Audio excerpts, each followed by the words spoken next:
28장 1절로 8절의 말씀. 이사야 28장 1절로 8절의 말씀인데요. 오늘은 요 본문에 좀 국한해서 좀 볼 테니까요. 우선 펴 놓으시면 우리가 말씀을 나누면서 바로 함께 오늘 들어가도록 하겠습니다. 이사야 28장 1절로 8절, 큐티책으로는 이제 오는 주일자 본문인데요. 오늘 이름값 못하다라는 제목으로 함께 좀 말씀을 나누고자 합니다. 여러분 1절을 한번 보십시오. 자, 1절 같이 읽겠습니다. 시작. 에브라임의 술 취한 자들의 교만한 면류관은 화 있을진저, 술에 빠진 자의 성 곧 영화로운 관같이 기름진 골짜기 꼭대기에 세운 성이여 세잔에 가는 꽃 같으니 화 있을진저. 자, 제가 오늘 이 본문은 좀 이름에 대한 의미를 가지고 앞서 말씀의 제목처럼 이름값을 못함. 물론 우리들의 결론에는 우리에게 주어진 이름값을 하자. 그리고 그 이름은 하나님으로 말미암아 완성게 될 것이다. 이게 오늘 저희 설교의 아우트라인입니다.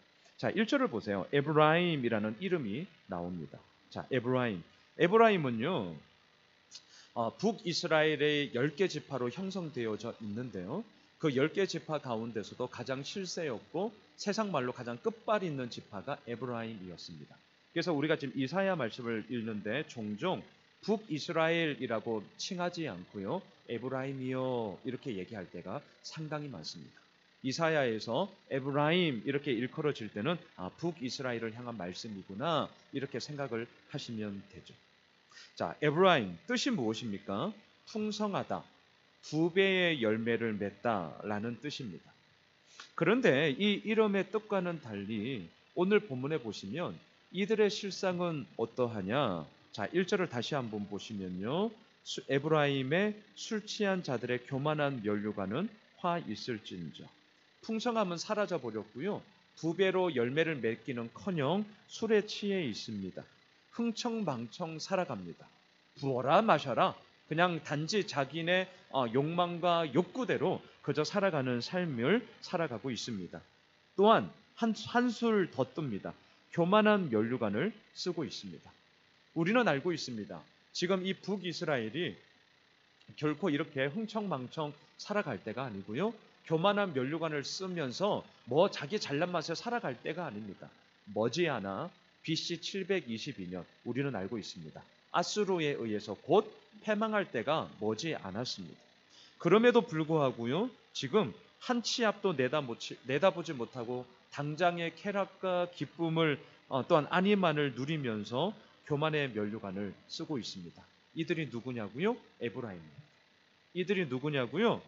풍성하다, 2배로 열매를 맺다, 하나님의 은혜로 말미암아 풍성함을 누리던 자들이죠. 그런데 이들이 이름값 못하고 있습니다. 오늘 말씀의 제목, 이름값 못하고 있어요. 흥청망청 살아갑니다. 하나님의 말씀 온데간데 없고요, 인간의 쾌락과 욕망만으로 꽉 차 있는 이들의 아둔함을 보게 됩니다. 자, 그러니까 어떻습니까? 1절, 술 취한 자들의 교만한 면류관은 뭐죠? 화 있을진저. 당연한 결론이죠. 자, 그 다음 1절 중반을 보십시오. 또 하나의 성의 이야기가 나오는데요. 자, 보십시오. 술에 빠진 자의 성, 곧 영화로운 관같이 기름진 골짜기 꼭대기에 세운 성이요. 이 성의 이름은 뭔 줄 아세요? 사마리아입니다. 북이스라엘의 수도를 의미하고 있습니다. 자, 사마리아. 이 사마리아라는 이름의 뜻은요, 망대라는 뜻이죠. 망대. 여러분, 사마리아는 지형적으로 동서남북 사방이요, 이렇게 90m의 완만한 고도로 이렇게 이루어진 구릉지대입니다. 아주 완만하게 이렇게 이루어져 있습니다. 그래서 오늘 이 사마리아는 동서남북 소위 어디를 할 것 없이 다 교통의 중심지고, 물론 북이스라엘의 수도였기 때문에 정치, 경제, 사회, 문화, 교육, 예술 등 모든 권력의 중심지로서 자리를 잡고 있던 바로 그곳이었습니다. 경제적으로 아주 윤택함을 누리고 있었는데요. 그것을 어떻게 알 수 있느냐? 1절 다시 한번 보세요. 술에 빠진 자의 성, 사마리아인데요. 곧 영화로운 관같이 어떻습니까? 기름진 골짜기 꼭대기에 세워진 성이었습니다. 이 골짜기는요, 피폐한 곳이 아니었고 아주 기름진 곳이었습니다. 경제적으로 윤택함을 누리던 곳이었습니다. 이곳이 어디냐고요? 사마리아 성. 그런데 어떻습니까? 이름값 못하고 있습니다. 사마리아는 이름 그대로 망대여야 했습니다. 자, 망대, 우리는 알고 있습니다. 망대가 무슨 역할을 합니까? 저 멀리 적군이 오나 안 오나 파수꾼의 역할을 하는 곳이죠. 또한 이 성 안에 갇혀 있다 보니까 외부의 활동과 바깥 세상을 향하여서 가장 먼저 내다볼 수 있는 곳이 또한 망대입니다. 사마리아는 이 북이스라엘의 망대로서 외부 세계를 바라봐야 했습니다. 누가 오나 안 오나 파수꾼의 역할을 반드시 했어야 됩니다. 이게 사마리아입니다. 이게 기름진 골짜기에 세워진 성이었습니다. 그런데 이 망대 가운데 무슨 일이 이루어집니까? 술에 빠져 살고 있습니다. 이름값 못하고 있는 거죠. 그러니 그 결과를 한번 보시겠습니까? 1절 뒷부분을 보세요. 기름진 골짜기 꼭대기에 세운 성이요 쇠잔에 가는 꽃 같으니 뭐요? 화 있을진저. 당연한 귀결이죠.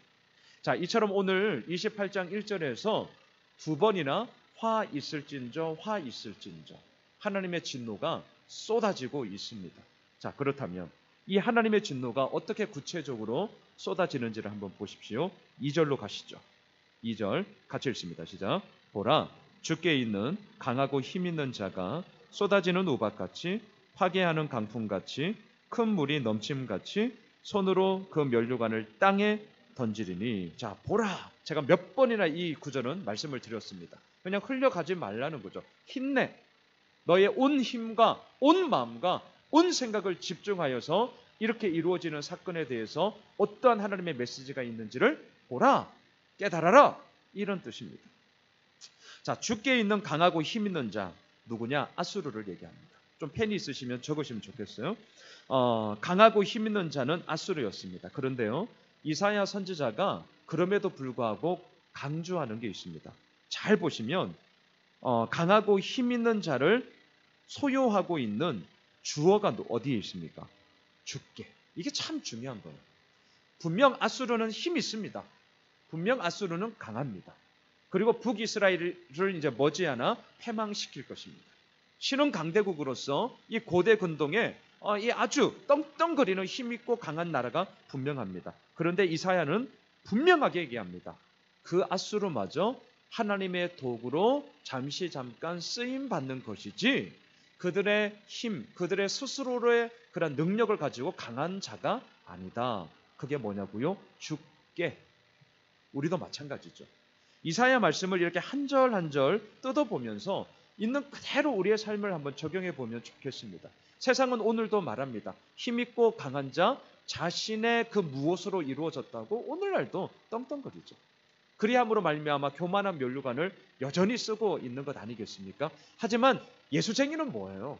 오늘 제목이 이름값 못하다인데 우리가 이름값을 하기 위해서는 무엇이 필요합니까?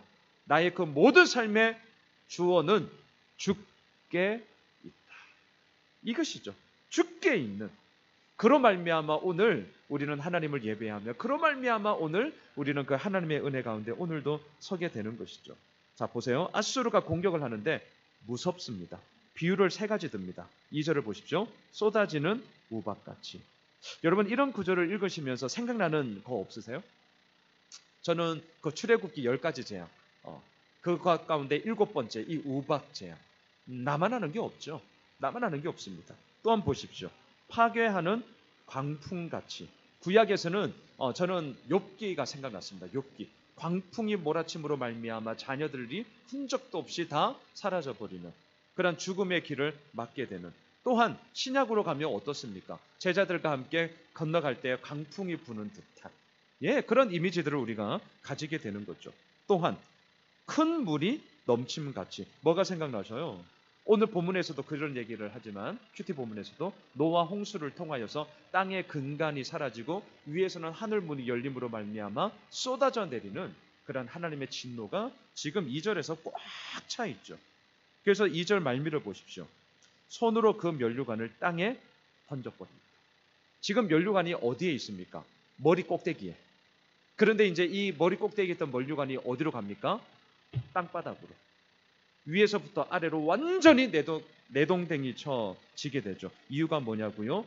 본인에게 주어진 이름에 대한 값을 지금 전혀 하지 못했기 때문입니다. 이들은 에브라임이라니까요.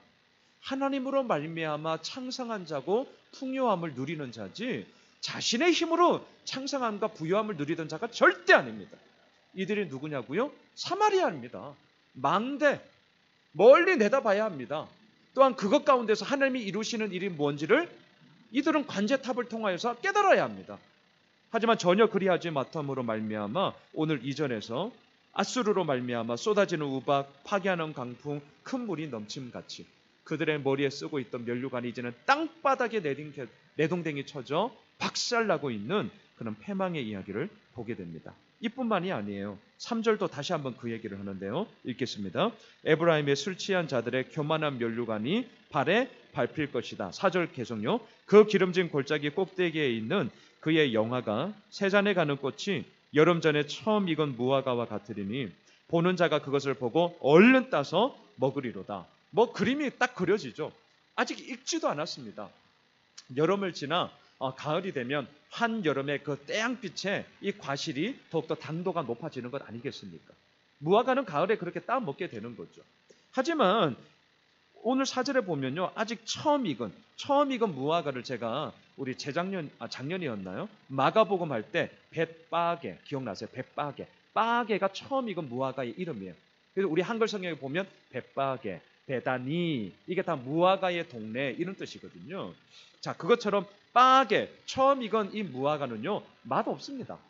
하지만 여행자들은 그래도 최소한의 이 허기짐을 달래기 위해서 그 바게를 먹었다고는 해요. 어느 정도 식용으로서. 하지만 맛있지 않습니다. 그런데 처음 익은 이 무화과와 같은 이 맛없는 것을 얼른 따서 먹어버려요. 북이스라엘 입장에서는 먹임을 당하는 거죠. 그러니 그것 가운데서 무슨 아름다운 이야기가 벌어지겠습니까? 자, 바로 이때 이들은 어떻게 해야 됩니까? 1절로 4절까지 쏟아지는 하나님의 심판 가운데 이들은 어떻게 해야 되냐고요? 이름값 해야죠. 이름값 해야죠. 하나님, 우리가 어찌하여서 이런 죄악 가운데 빠져 있는지 정말 죄송합니다. 회개합니다. 하나님 살려주십시오.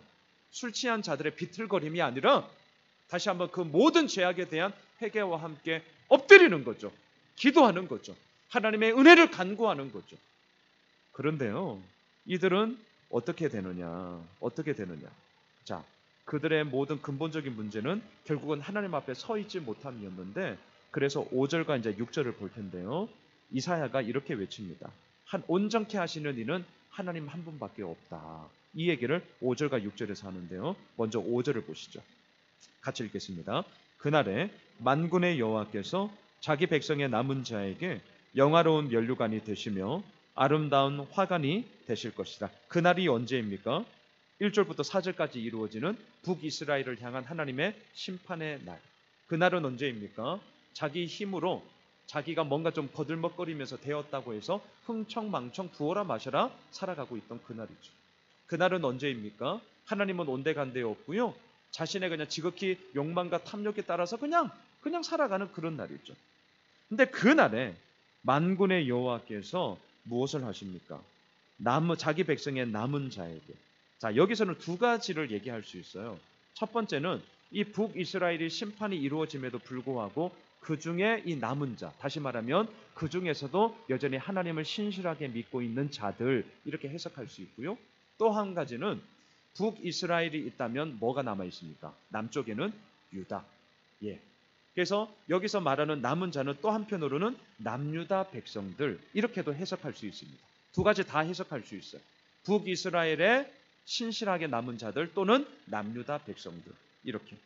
자, 그들에게 하나님이요 어떤 자가 되십니까? 영화로운 면류관이 되실 것이고 아름다운 화관이 되실 것이다 라고 말씀을 하시죠. 또한 6절에 보세요. 하나님께서 또한 어떤 자가 되시냐? 재판석에 앉은 자에게는 판결하는 영이 되시고요. 또한 하나님이 어떤 분이 되십니까? 성문에서 싸움을 물리치는 자에게는 힘이 되실 것이다. 재판과 전쟁의 이야기가 나오죠. 이게 이 이스라엘에 있어서 가장 중요한 두 기둥이죠. 재판 무엇입니까? 시시비비를 가림으로 말미암아 하나님의 공의와 정의가 이 땅 가운데 어떻게 이루어지는가를 가장 도드라게 보여주는 게 재판이에요. 재판. 그래서 지금 6절에서 많은 예를 들 수 있겠지만 하나님은 어떤 분이시냐라고 얘기할 때 재판 가운데 공의로움으로 판결하는 분이시다. 시시비비 우리의 삶의 모든 이야기 속에서 하나님의 공의로움이 무엇인지를 드러낼 거죠. 또한 고대 근동에서 중요한 것이 무엇입니까? 전쟁의 이야기죠. 성문 앞에서 싸움을 싸웁니다. 이거는 전쟁이 너무나도 긴박하게 이루어지는 거죠. 성문 앞에서까지 싸우게 되었다면 이것은 그 성은요 거의 무너지기 직전입니다. 너무나 위태로운 거죠. 그런데 바로 그때 하나님은 어떤 자가 되냐고요? 싸움을 물리치는 자에게 힘이 되신다. 이 얘기를 지금 왜 합니까? 북이스라엘이요 너희들 정신 차리고 공의와 정의로서 판결하는 하나님, 성문에서 물리치는 자에게 힘이 되시는 하나님, 그 하나님 앞에 왜 서지 못하느냐? 도대체 너희들의 이름이 어떻게 그렇게 땅바닥에 무너져 있냐? 너희들 에브라임 아니냐? 너희들 사마리아 아니냐? 하나님으로 말미암아 이루어져 나가는 자들이 아니냐? 지금 이사야 선지자의 마음이 보이셔야 돼요. 그 마음으로 지금 외치고 있습니다. 자, 그러면서 여기에서 머물지 않아요. 더 나아가서는요. 어디까지 이루어지느냐? 7절로 가시면 오늘 본문은 실은 28장 전체인데요. 이 북이스라엘뿐만이 아니라 남유다 백성들을 향하여서도 얘기하고 있는 말씀이에요. 자, 7절로 가시죠. 자, 7절 함께 읽겠습니다. 그리하여도 이들은 포도주로 말미암아 옆구름치며 독주로 말미암아 비틀거리며 제사장과 선지자도 독주로 말미암아 옆구름치며 포도주에 빠지며 독주로 말미암아 비틀거리며 환상을 잘못 풀며 재판할 때에 실수하나니. 자, 그리하여도 이 말이 참 슬프지 않아요? 그리하여도 앞에 있던 내용이 너무나 심판이고 너무나 무섭습니다. 한마디로 뭡니까? 너희들 이름값 해야 돼. 정신 차리지 않으면 너희들 끝장난다. 하나님의 경고가 아주 매섭게 쏟아지고 있습니다. 또한 한편으로는 달랜다고 하는 표현이 맞을지는 모르겠는데요. 하나님은 너희들에게 힘이 되는 분이야. 너희들의 재판 가운데 공의로우신 분이야. 그 하나님이 너희들에게 진짜 영화로운 관이 되시고 아름다운 면류관이 된다. 그 하나님을 바라봐. 이렇게 달콤한 이야기를 던져요. 근데 7절 그리하여. 무섭습니다. 이게 너무 슬픈 얘기예요. 그리하여. 답이 없어요. 이제 그럼 답이 안 나오는 겁니다. 그리하여도 정말 그렇게 하나님의 행하심과 하나님의 능력을 보여줬는데도 이 말은 뭐죠? 이들에게는 진짜가 되지 못했다. 진짜가 아니더라.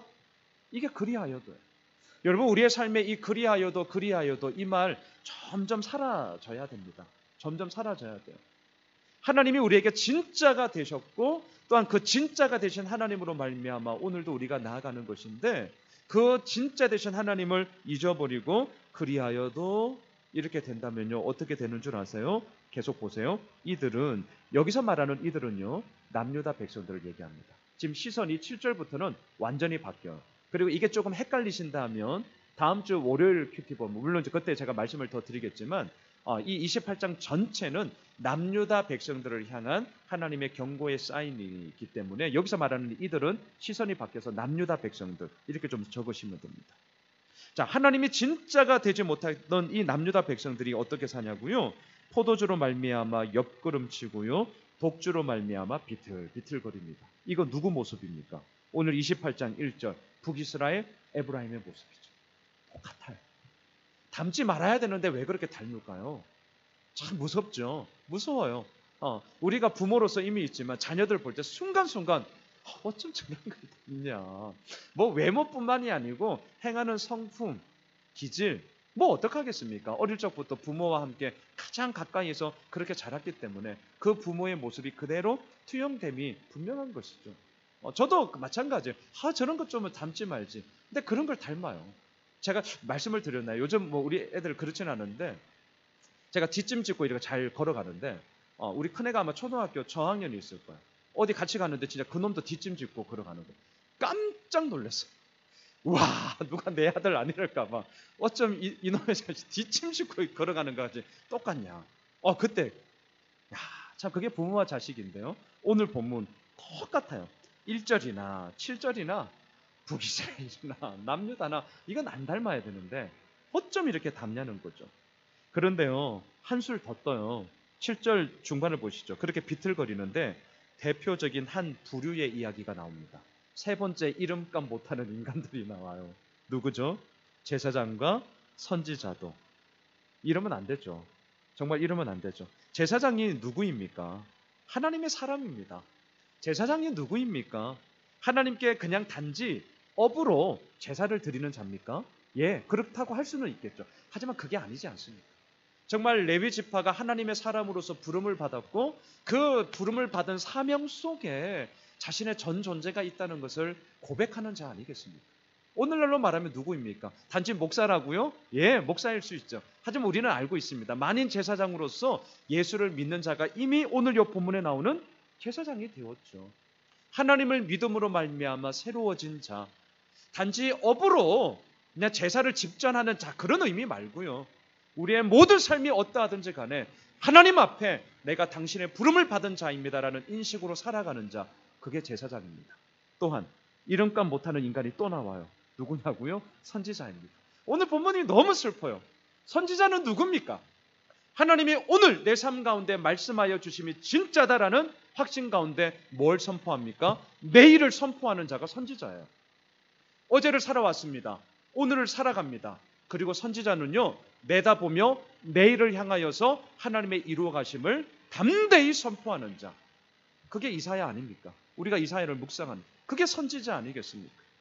이들은요, 이름값 해야 됩니다. 제사장은 제사장으로서, 선지자는 선지자로서 하나님의 부르심 앞에 온전히 거하는 자들이 반드시 되어야 했습니다.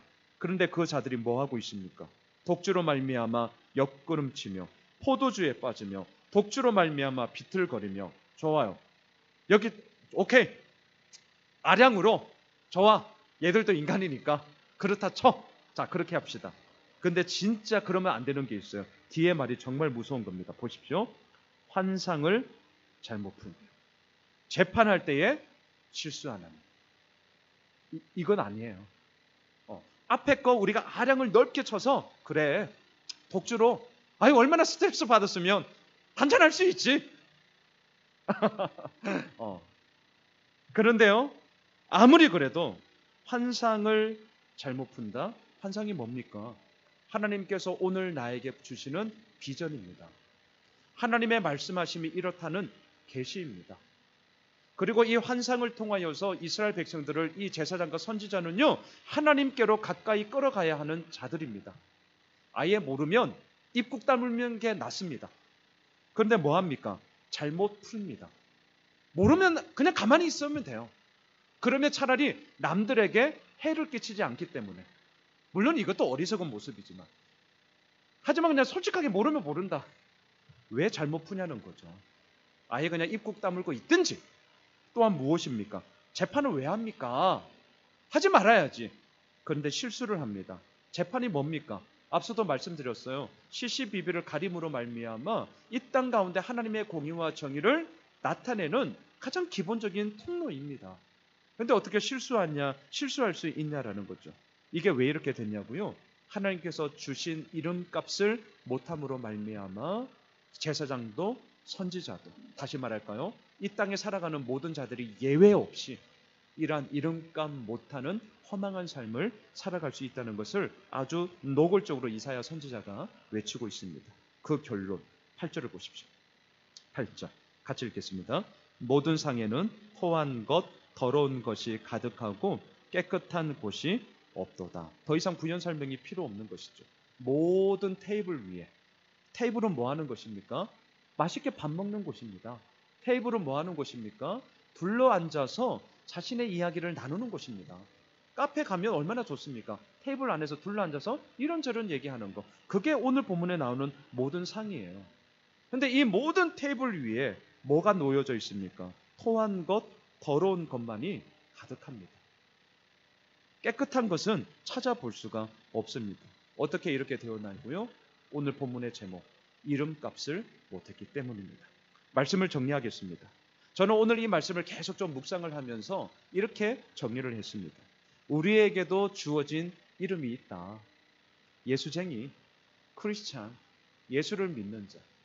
여러분, 크리스찬, 그리스도인 뜻이 무엇입니까? 예수 그리스도를 따르는 자. 이게 크리스찬이라는 뜻이죠. 우리는 예수를 믿는 자로서 그 이름값을 함으로 하나님의 영광을 드높이는 것뿐만이 아니라 우리의 삶 속에서 이루어 가시는 하나님의 은혜를 더욱더 깊게 경험하게 됩니다. 교회 안에서만 통용되는 이름이 절대 아닙니다. 이 세상을 살아가는 우리들의 정체성이요, 우리들의 삶의 방향이 우리에게 주어진 예수쟁이, 크리스찬이라는 뜻이 될 것입니다. 세상 사람들은 행여나 다 예스를 말해도 때로는 우리는 예수를 믿기 때문에 노라고 말을 할 때가 있습니다.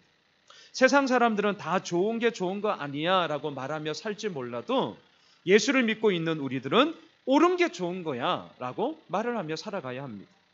세상 사람들은 다 넓은 길을 가며 야 남들도 다 그렇게 살아가 라고 말할지 몰라도 우리는 예수를 믿기 때문에 좁은 길을 걸어가며 그 길 가운데 진리와 생명과 참된 하나님의 인도하심을 우리는 오늘도 구하며 살아갑니다. 왜 그렇게 살아가냐고요? 이름값 하려고요.